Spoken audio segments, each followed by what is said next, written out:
Okay, so I was telling my mother this story. I was walking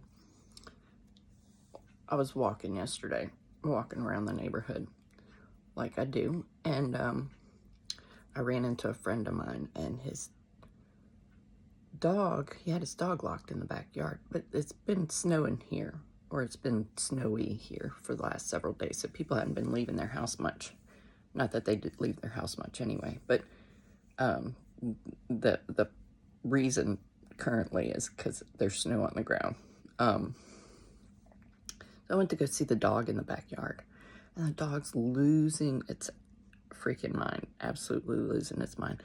The dog is kept in a kennel all the time, except for when it goes outside, and then he fusses at it because when he takes it out, it is rambunctious, it's like jumping around and like starved for attention and connection.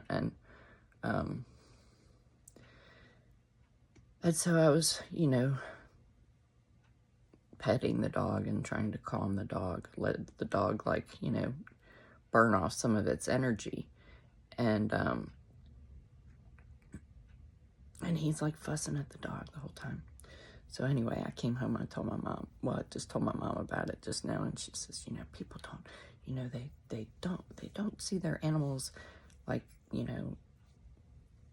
as being, she says they don't treat them like people. And I'm like, yeah, I know. I said, I can't understand why somebody would have a dog, but then want to keep it locked away in a kennel all the time. Like that's just not good for her. She says, and then she starts coming up with reasons why they would do that. And how it's so horrible, right? She can see it in that perspective. But then that's sort of the situation she has going on here. It's like,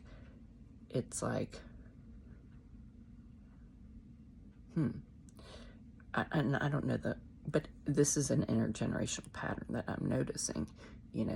I never like locked my kids away, right? But they felt like I think they felt like they were needed, and so they didn't go. Or it was like an energetic kind of boundary type thing, a protective thing. And I think that's what my mother's doing. Because it's like I'm like Rapunzel locked away in a tower. Like I can leave, but it's like when I can feel her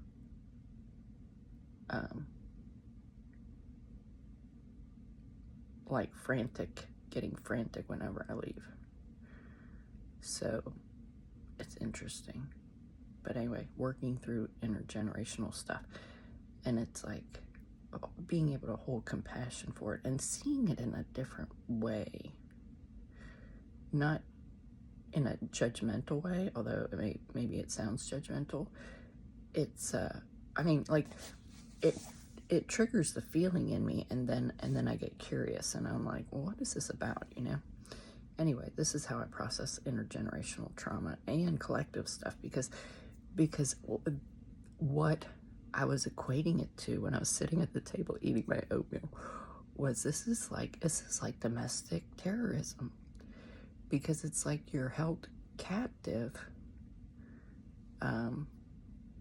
or like I feel like I'm held captive by the fear that I'm gonna go out and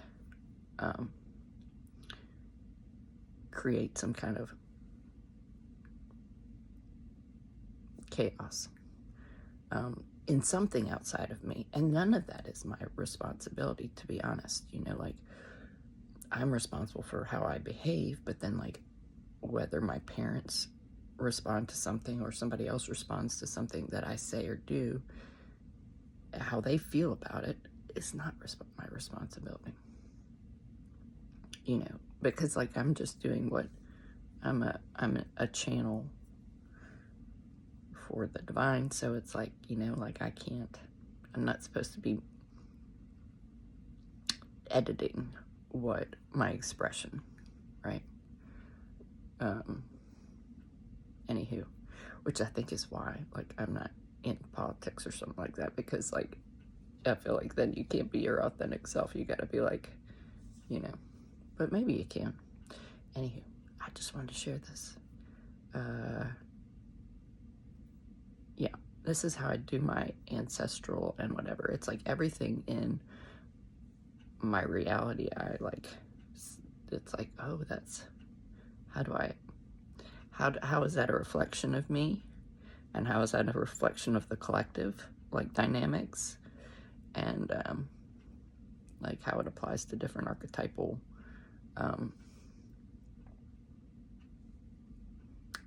archetypes, I guess.